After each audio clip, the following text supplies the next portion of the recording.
You saw the episode. You laughed at the lines. But did you really see what slipped into that scene? Because this moment in Leave It to Beaver, yes, the one that aired, was never edited out. A real blooper, hiding in plain sight for decades. Was it a mic, a crew member, or something even stranger?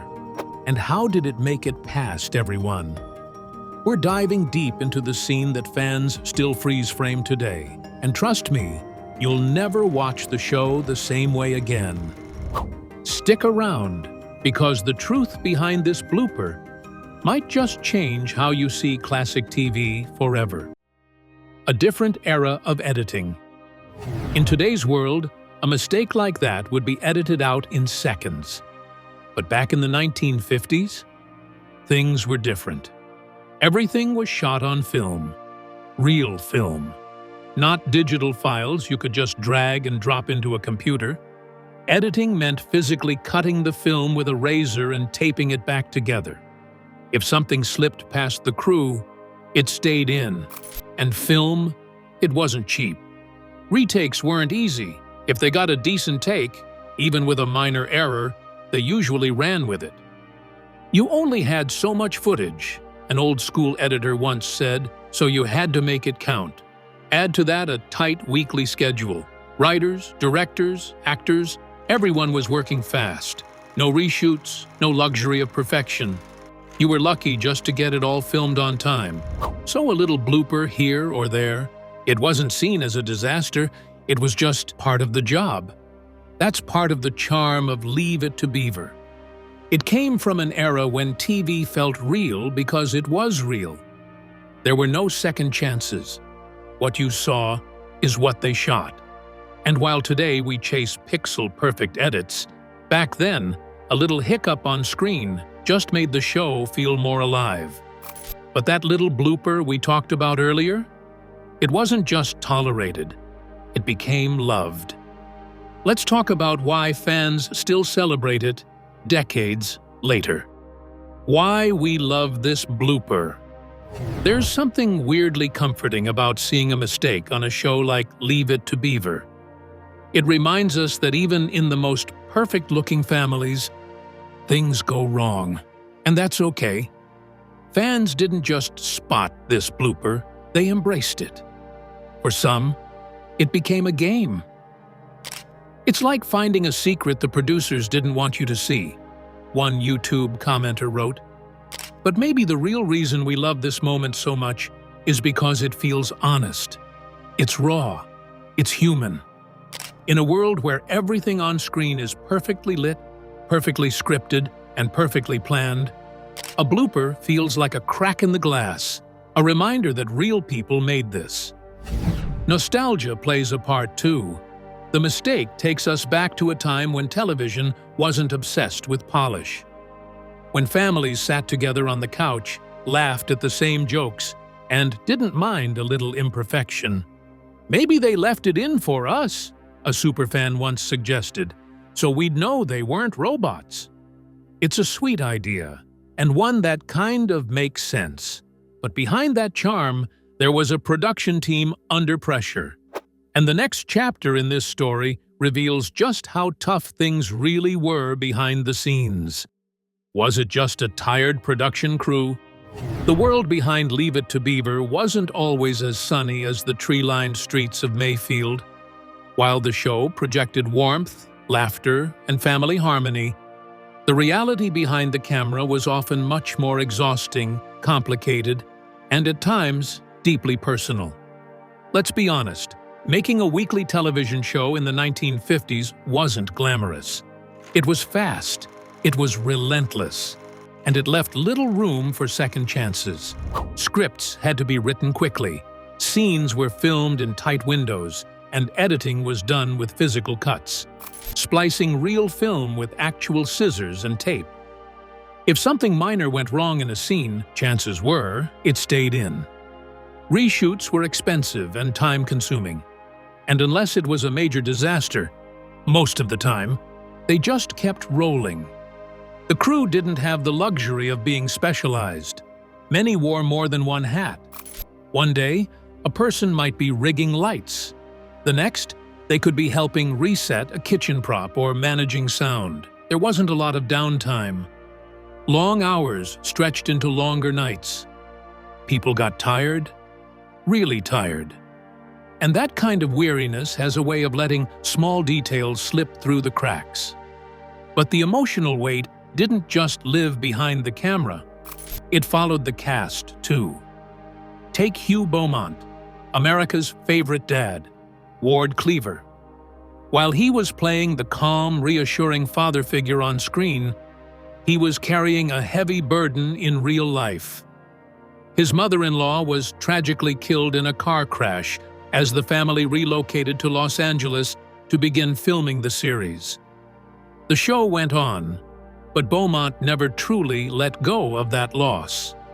Some people close to the production say he harbored a quiet bitterness toward the show, not just for what it represented, but for what it cost him. Barbara Billingsley, the picture of Grace as June Cleaver, was something of a glue behind the scenes. She wasn't just reciting lines. She was also offering feedback to writers, mentoring younger cast members, and helping lift morale when exhaustion took over the set. But even she admitted in interviews that the pace was grueling. So when we look at a blooper, a mic dipping into frame, or someone flubbing a line, it's not just an accident. It's a reflection of the very real human effort it took to make the show week after week. And suddenly, that mistake doesn't feel like a failure at all. It feels like a signature, a quiet "we were here" from the cast and crew, a little truth left in by a team doing their best under impossible timelines. Maybe it wasn't an accident. Maybe it was a wink. A reminder that even in carefully scripted TV, real life has a way of slipping through. But this wasn't the only surprise behind the scenes.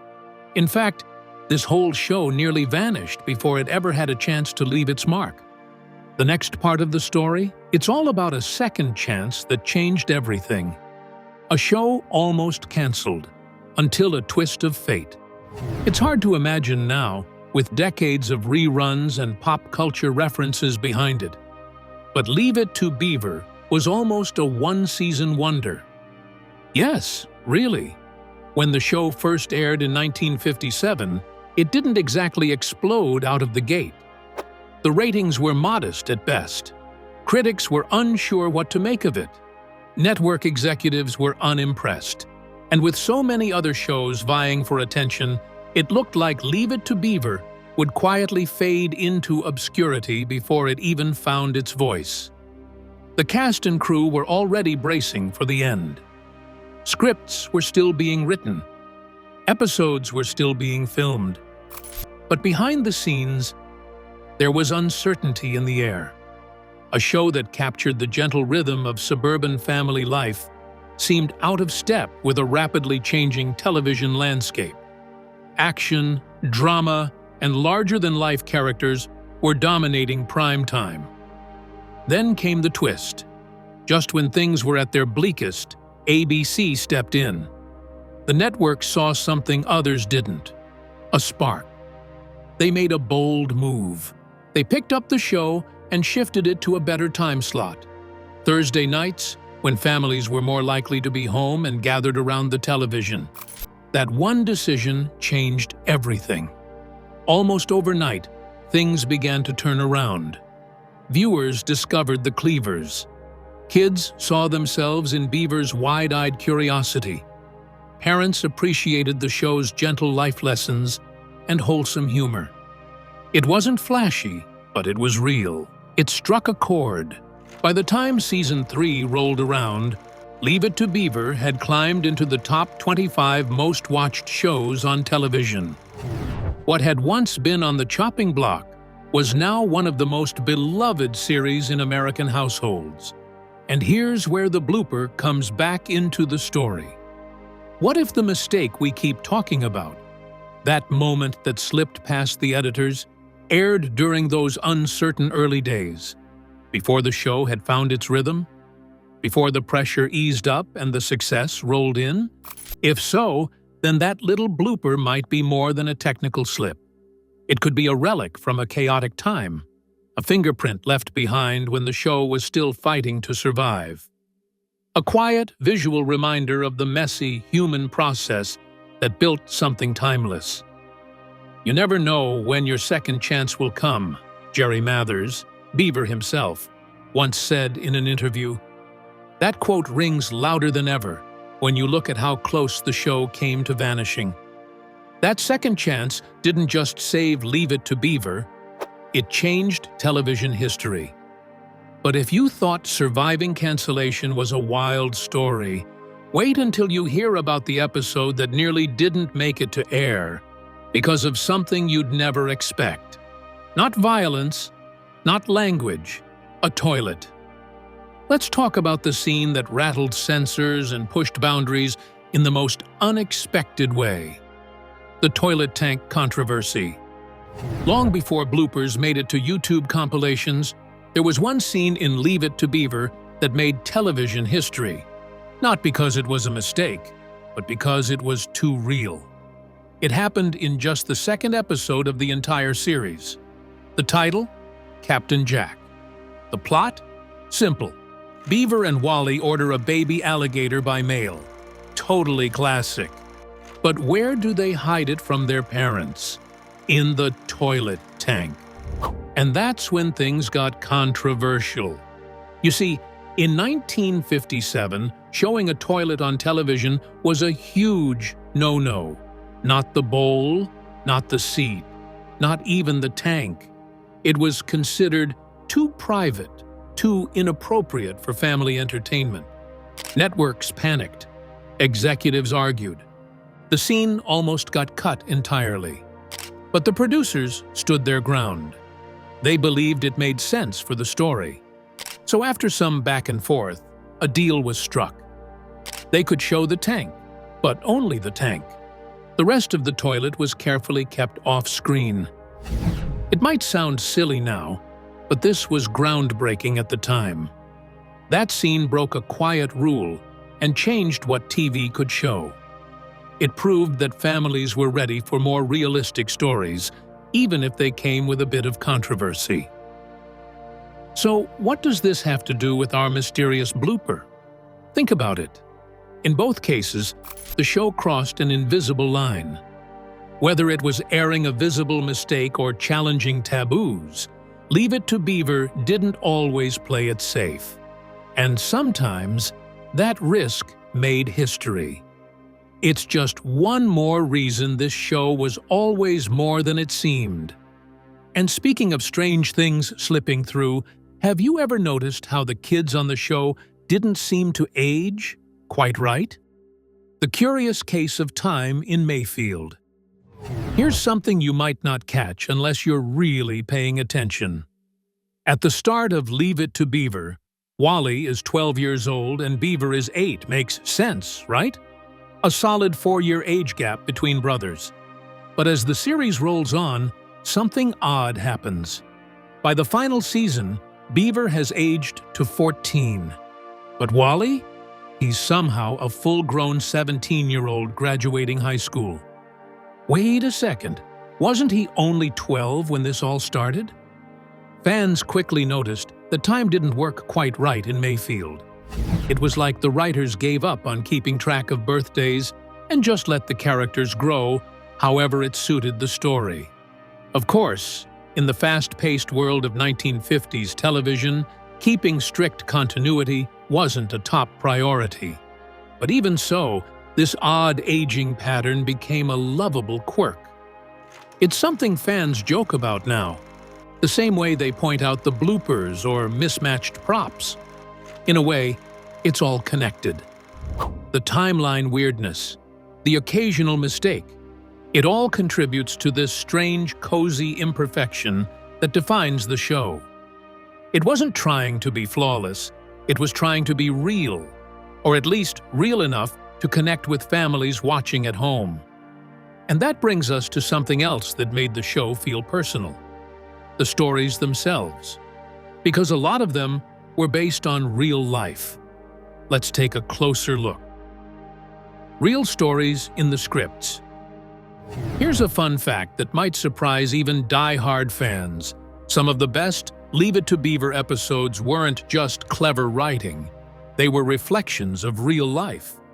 The writers behind the show didn't sit in a room trying to dream up wild stories. They pulled directly from their homes, their families, their childhood memories, and yes, sometimes even from the mischief their own kids got into. This is part of what gave the show its unique feel. It wasn't just about family life, it came from family life. Take one of the most talked about episodes, the infamous one with the baby alligator hidden in the toilet tank. It sounds like something out of a comic book, but it was actually based on something real. One of the show's writers had a son who, believe it or not, tried to bring home a pet alligator. Not knowing what to do with it, the boy stashed it in the one place he thought no one would look: the bathroom. When that story made its way into the script, it was tweaked for laughs, but the core idea stayed true, and audiences felt that truth. That's why it worked. It wasn't just funny, it was familiar.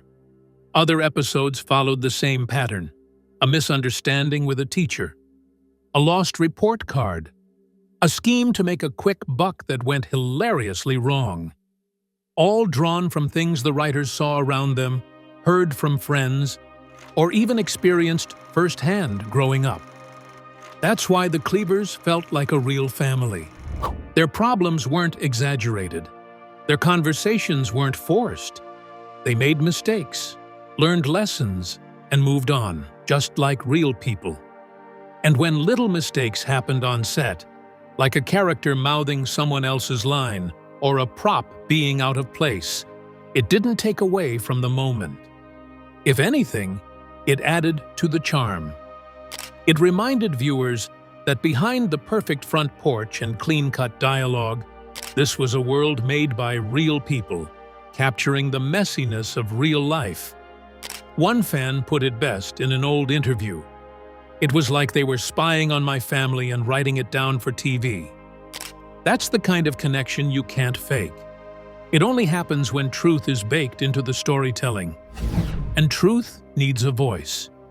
Because even the most authentic script means nothing without actors who can bring it to life with heart, humor, and depth. And in Leave It to Beaver, the cast did more than act. They lived their roles. In fact, the real lives of the cast. Members were sometimes just as moving and complicated as the stories they told on screen. Let's turn the camera around now and meet the real people behind the Cleaver family. Cast chemistry and the hidden real-life struggles. The Cleaver family felt so real, it was easy to forget they were actors. But behind the perfect smiles and comforting hugs were real people with real stories, some of them joyful and some, surprisingly, heartbreaking. Barbara Billingsley, who played the iconic June Cleaver, was more than just a mom on screen. She was a real-life mother of 2 boys. Her instincts, warmth, and gentle advice didn't come from a script. They came from experience. In fact, she often gave feedback to the writers to help make June's parenting feel more genuine. Then there was Hugh Beaumont, the steady and wise Ward Cleaver. Before acting, he was a minister. You could feel that calm wisdom in everything he said. But what most people didn't know was that his mother-in-law died in a car crash while the family was moving to LA for the show. He kept working through it, but that pain never fully left him. And what about Jerry Mathers? He landed the role of Beaver by showing up to the audition in his Cub Scout uniform, because he had a scout meeting right after. That kind of honesty and charm won over the producers instantly. Later in life, he tried to join the Marines, but was turned down because he was too famous. So he joined the Air Force instead. Tony Dow, who played Wally, had a harder road after the show. He struggled with being typecast and had trouble finding work. But he reinvented himself, eventually becoming a successful director. The cast didn't just act like a family. They were one. And maybe that's why, even when a blooper popped up or something went slightly wrong, it still felt right. But where did all this happen?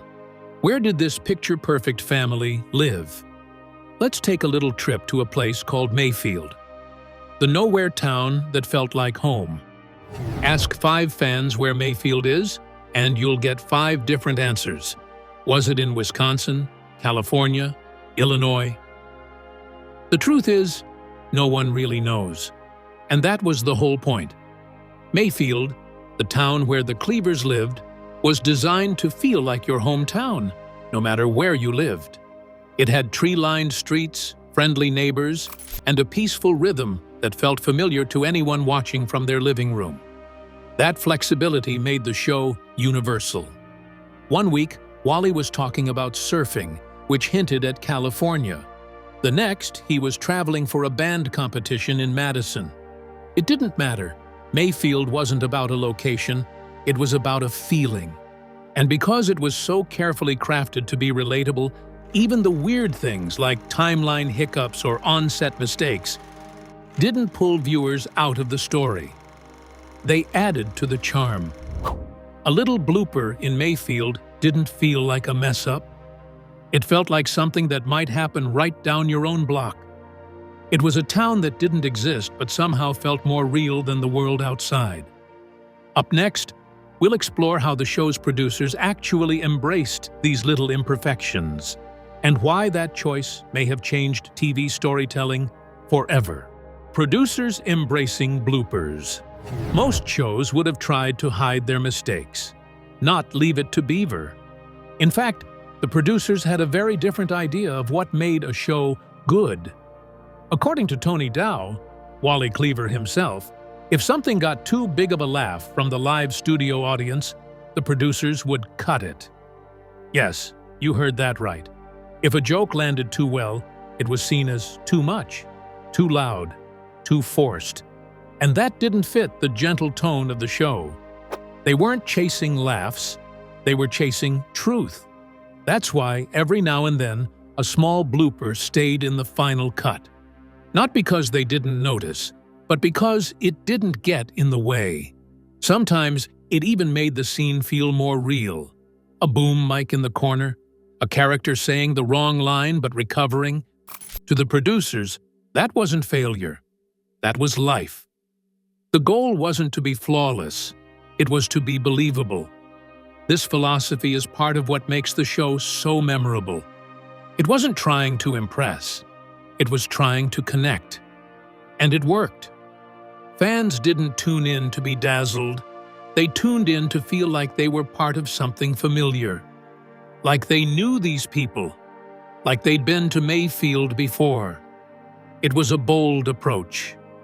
At a time when other shows were chasing slapstick and punchlines, Leave It to Beaver was quietly showing us real life.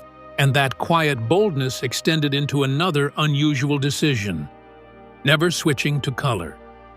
Let's take a closer look at why the Cleavers stayed black and white, even as the world changed around them. Preserving nostalgia over innovation. As the 1960s rolled in, more and more shows were transitioning to color. It was the future. It was flashy. And it was expensive. But the team behind Leave It to Beaver made a surprising choice. They stuck with black and white. Now, you might think this was about money. And sure, color filming came with a hefty price tag. It required more lighting, new sets, even wardrobe adjustments. But that wasn't the only reason. The truth is, they wanted to preserve a feeling. Black and white gave the show a warmth, a softness that color might have disrupted. It helped keep the world of Mayfield timeless, just slightly removed from reality, like a fond memory or an old photo in a family album.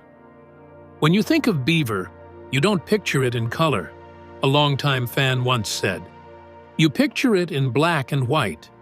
That's how it lives in your mind. By the time the show ended in 1963, color TV was everywhere.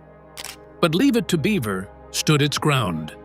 It chose consistency over flash, heart over hype. And strangely enough, that decision might be part of the reason it still works today. In color, the bloopers might stand out too much. But in black and white, they blend in. They feel organic, like little moments of real life that just happen to get caught on film. It's no wonder reruns of the show became so beloved. And that brings us to the final chapter in our journey: how one small blooper helped cement a legacy that still lives on today. The mistake that time immortalized. You'd think that once Leave It to Beaver ended in 1963, it would slowly fade away. After all, plenty of shows from that era came and went without a trace. But Beaver was different. The moment reruns began airing, a new generation of fans discovered the Cleavers, and they fell in love all over again. And this time, they had the ability to pause, rewind, and spot things that first-time viewers had missed. That blooper, the one nobody talked about in the 1960s, it suddenly became a little treasure. People posted about it, debated what exactly went wrong in the scene. Was it a crew member's hand, a line flub, a dropped mic? Whatever it was, it became legendary.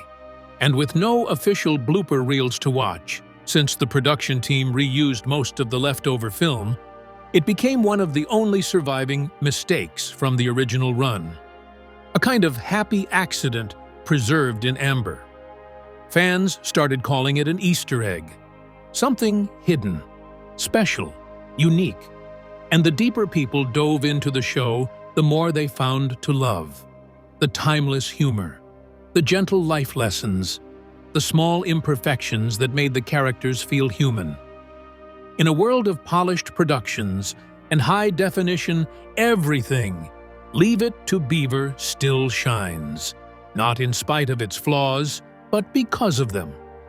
As one fan so perfectly put it, even perfect families have their bloopers. And maybe that's the real legacy of this little show from Mayfield. Not perfection, but connection. Thanks for watching. And next time you rewatch Leave It to Beaver, don't skip the mistakes. They're part of the magic. That one little blooper told a much bigger story, from tired crews to second chances and timeless mistakes. Thanks for watching. If you enjoyed this deep dive into TV's golden era, hit like, drop a comment with your favorite moment, and don't forget to subscribe. More classic surprises are just around the corner.